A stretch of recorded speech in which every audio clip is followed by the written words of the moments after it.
అందరికీ నమస్కారం. ఈరోజు మనం ఓ అద్భుతమైన కథ గురించి మాట్లాడుకుందాం. మోహిని ఏకాదశి. ఈ పేరు వినగానే మనకు ఓ పవిత్రమైన రోజు గుర్తొస్తుంది కదా.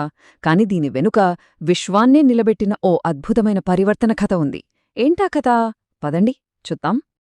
అసలు ప్రశ్న ఏంటంటే, విశ్వాన్ని కాపాడటానికి ఒక దేవుడు, అది ఒక అందమైన స్త్రీ రూపంలోకి అంటే మోహినిగా ఎందుకు మారాల్సొచ్చింది? ఆలోచిస్తే భలే ఆసక్తిగా ఉంది కదూ. ఈ ప్రశ్నకు సమాధానం తెలియాలంటే మనము పెద్ద సంఘర్షణ గురించి తెలుసుకోవాలి. సో ఈ కథకు మూలం దేవతలు అసురుల మధ్య జరిగిన ఓ పెద్ద పోరాటం. వీళ్ళిద్దరూ రెండు శక్తివంతమైన వర్గాలు. మరి వాళ్ళిద్దరికీ ఏం కావాలి? వాళ్ళు దేనికోసం పోరాడుతున్నారు? వాళ్ళిద్దరూ కోరుకున్నదొకటే, అమరత్వం, అంటే చావులేని వరం. ఇక్కడ భలే ఆసక్తికరమైన విషయమేంటంటే, దేవతలు అసురులు ఇద్దరి లక్ష్యం ఒకటే అయినా వాళ్ల ఉద్దేశాలు మాత్రం పూర్తి వేరు. దేవతలేమో లోకం బావుండాలి, విశ్వంలో అంతా సక్రమంగా జరగాలి అని అమరత్వం కోరుకున్నారు. మరి అసురులు? వాళ్లు మాత్రం అధికారం కోసం, అదుపు కోసం, వాళ్ల ఆధిపత్యం కోసం అమరత్వాన్ని ఆశించారు. చూసారా, ఇక్కడే ధర్మానికి అధర్మానికి మధ్య ఉన్న తేడా మనకు చాలా స్పష్టంగా కనిపిస్తోంది. సరే, ఆ అమృతాన్ని సంపాదించడానికి దేవతలు అసురులు కలిసి ఒక పెద్ద పని చేశారు.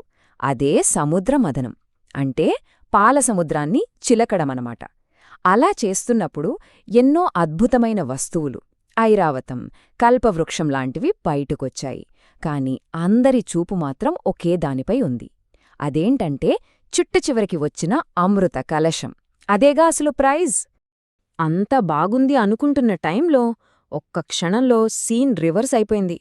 అసురులు చాలా తెలివిగా ఆ అమృత కలశాన్ని దొంగిలించారు. అయ్యో, ఇప్పుడు ఏంటి పరిస్థితి? ఆ అమరత్వం గనక అధర్మం చేతికి చిక్కితే ఇంకంతే, విశ్వం మొత్తం అలకలోలమైపోతుంది. ధర్మం పెద్ద ప్రమాదంలో పడిపోయింది. ఇలాంటి క్లిష్ట పరిస్థితుల్లో కథలో ఒక అద్భుతమైన ట్విస్ట్ వచ్చింది. ఇక్కడ కండబలంతో పని జరగదు అని తెలిసి బుద్ధిబలంతో ఈ సమస్యను పరిష్కరించడానికి ఒక అద్భుతమైన ప్లాన్ సిద్ధమైంది. ఇక్కడే మన కథలోకి అసలైన హీరోయిన్ ఎంట్రీ ఇస్తుంది.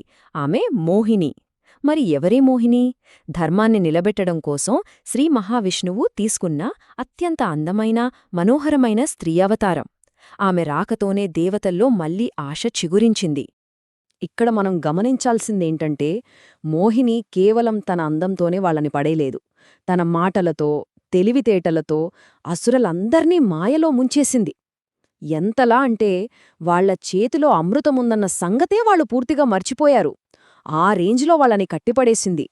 ఇంకేముంది, అసురులంతా ఆమె మాయలో మైమరచిపోయి ఉండగా మోహిని చాలా తెలివిగా ఆ అమృతాన్ని కేవలం దేవతలకు మాత్రమే పంచేసింది.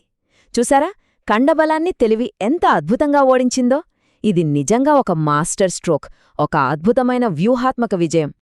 ఓకే, పురాణాల్లో జరిగిన ఈ గొప్ప విజయం గురించి తెలుసుకున్నాం కదా. మరి ఆ సంఘటనను మనం ఈరోజున మోహిని ఏకాదశిగా ఎలా జరుపుకుంటున్నాం? అసలీ కథ ఎలా ఒక పవిత్రమైన ఆచారంగా మారింది? దాని గురించి ఇప్పుడు చూద్దాం. వెయ్యా? అవును, మోహిని ఏకాదశి రోజున ఉపవాసం ఉంటే 1000 ఆవులను దానం చేసినంత పుణ్యం వస్తుందని మన నమ్మకం. అంటే చూడండి, ఈ రోజుకి ఎంత ఆధ్యాత్మిక ప్రాముఖ్యత ఉందో. సరే, ఈ మోహిని ఏకాదశి రోజున భక్తులు ఏమేం చేస్తారు?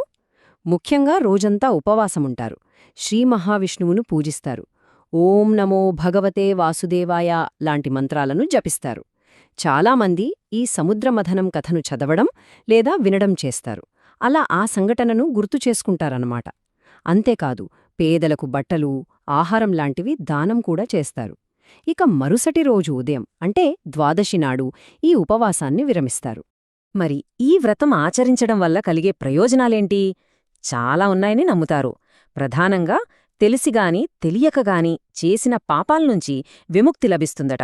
అంతేకాదు, సంపద, కీర్తి, కుటుంబంలో సఖ్యత ఇవన్నీ కలుగుతాయి. అన్నిటికంటే ముఖ్యంగా మోక్షానికి మార్గం సులభమవుతుందని ఒక బలమైన విశ్వాసం. ఇంతటి అద్భుతమైన కథ వెనక ఉన్న అసలు సందేశం ఏంటి? ఈ కథ మనకు నేర్పే శాశ్వతమైన పాఠమేమిటో ఇప్పుడు చూద్దాం. ఈ కథలో ఉన్న అసలైన నీతి ఏంటంటే, ఒక వ్యక్తి వివేకంతో ముందు చూపుతో వ్యవహరిస్తే ఎంత పెద్ద సంక్షోభాన్నైనా సరే ఒక అవకాశంగా మార్చుకోగలడు. అంటే కొన్నిసార్లు పశుబలం గెలవలేని చోట తెలివి అద్భుతాలు చేస్తుంది. మోహిని చేసింది అదే కదా. క్లిష్ట పరిస్థితుల్లో ఆవేశపడటం కాదు, ఆలోచించడమే మనల్ని గెలిపిస్తుందని ఈ కథ మనకు స్పష్టంగా చెప్తోంది. మరి ఈ పురాణకథలోని పాఠాన్ని మన జీవితాలకి కూడా అన్వయించుకోవచ్చు కదా. అందుకే ఈ విషయాన్ని ఒక ఆలోచింపచేసే ప్రశ్నతో ముగిద్దాం. ఒక్కసారి ఆలోచించండి, బలం కంటే తెలివి ఎప్పుడు ఎక్కువ అవసరమవుతుంది? మన జీవితంలో కండబలం కంటే బుద్ధిబలమే మనకు విజయాన్ని అందించే సందర్భాలు ఏవి? ఈ విశేషాలను మరికొందరు భక్తులకు చేరవేసేలా ఈ వీడియోను షేర్ చేయండి. ఇలాంటి లోతైన ఆధ్యాత్మిక విషయాల కోసం మా ఛానల్ను సబ్స్క్రైబ్ చేసుకోండి.